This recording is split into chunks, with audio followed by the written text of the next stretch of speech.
Time to check in on your mental health. Today is Bell Let's Talk Day. It's the 8th year for the campaign aimed at fighting the stigma associated with mental illness. Now, the numbers tell the story. 1 in 5 Canadians will deal with mental illness at some point in their lifetime, and the stigma they face is a major reason why those living with it do not seek help. Bell Let's Talk asks Canadians and people worldwide to join the conversation about better mental health. Now, we want to join Chris Nihmey, who's here with us too. He's an Ottawa-based mental health advocate, joining us to tell us his story. Chris, thanks for being here. First of all, let's start with this. You were diagnosed with bipolar at age 26. You then obsessive-compulsive disorder diagnosis 2 years later. You decided to hide your illness, though. Why did you? Can you tell us why you decided to do that?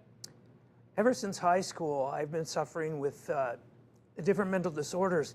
Bipolar didn't kick in until probably university, just when I was starting university, but I always felt the need to hide what I was going through. I've always been someone that protected myself because of fear of what people would say. I didn't want people thinking I was weak. I didn't want to make my parents worry, didn't want my family to be hurt.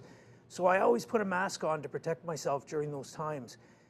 It wasn't until the bipolar really hit and I went into my major depression in 2001 that I finally had to get some help. However, even after being diagnosed with bipolar, I still held the secret for over a decade before revealing it to, all my friends and family, and the regular, people I worked with, and it was just something that I was always very, very careful about because I didn't want people to think less of me. Of course, and that I can totally understand. Well, now, you eventually wrote a memoir, right, about your battle with mental illness. What was the tipping point, or what kind of made finally decide to open up about that in your battle?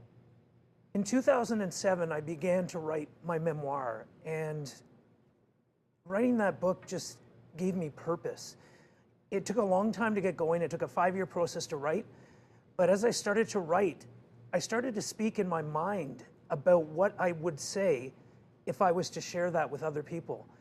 And as I did that, the words just flew out, and I continued to write every day.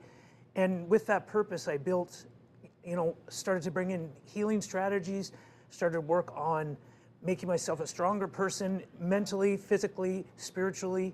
And in that, I just started to climb. So when it came out in 2013, I was ready. I always tell people that you can't share your struggles right away. You got to find the people you can trust.